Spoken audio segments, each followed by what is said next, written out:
আসসালামু আলাইকুম ওয়া রাহমাতুল্লাহি ওয়া বারাকাতুহু।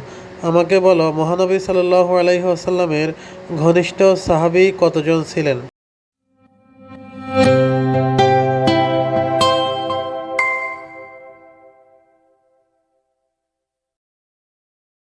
তাদের মধ্যে কয়েকজন ঘনিষ্ঠ সাহাবী ছিলেন যাদেরকে আশারা মুবাশশারা বলা হয়। তারা হলেন আবু বকর রাহ, উমর রাহ, উসমান রাহ, আলী রাহ, তালহা রাহ, জুবায়ের রাহ, আব্দুর রহমান ইবনে আউফ রাহ, সাদ ইবনে আবি ওয়াক্কাস রাহ, সাইদ ইবনে জায়েদ রাহ এবং আবু উবাইদা ইবনুল জাররাহ রাহ। আপনি কি এই বিষয়ে আরও কিছু জানতে চান? অবশ্যই। অবশ্যই। আপনি যদি চান, আমি এই ঘনিষ্ঠ সাহাবীদের জীবন ও কর্ম সম্পর্কে কিছু তথ্য দিতে পারি।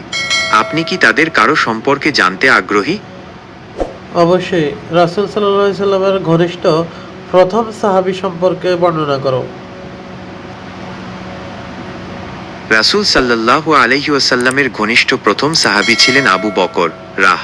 তিনি ছিলেন ইসলামের প্রথম খলিফা এবং রাসূল সাল্লাল্লাহু আলাইহি ওয়াসাল্লামের সবচেয়ে বিশ্বস্ত বন্ধু ও সঙ্গী। আবু বকর রাহ ইসলাম গ্রহণে প্রথম পুরুষদের মধ্যে অন্যতম ছিলেন এবং ইসলামের প্রাথমিক সময়ে তিনি গুরুত্বপূর্ণ ভূমিকা পালন করেছিলেন। আপনি কি আবু বকর রাহ সম্পর্কে আরও কিছু জানতে চান? অবশ্যই। আবু বকর রাদিয়াল্লাহু তাআলা আনহু এর খেলাফতকাল বর্ণনা করো।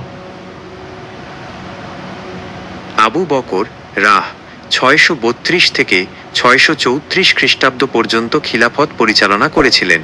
তার খিলাফতকালে রিদ্দার যুদ্ধ সংঘটিত হয়েছিল, যেখানে ভণ্ড নবীদের উত্থান এবং জাকাত অস্বীকারীদের বিরুদ্ধে যুদ্ধ করা হয়েছিল।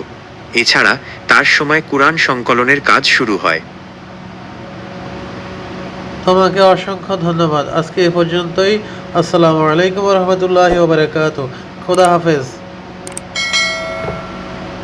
ওয়ালাইকুম আসসালাম ওয়া রাহমাতুল্লাহি ওয়া বারাকাতুহু। আপনার যদি আরও কিছু জানার থাকে তাহলে অবশ্যই জিজ্ঞেস করতে পারেন। আল্লাহ হাফেজ।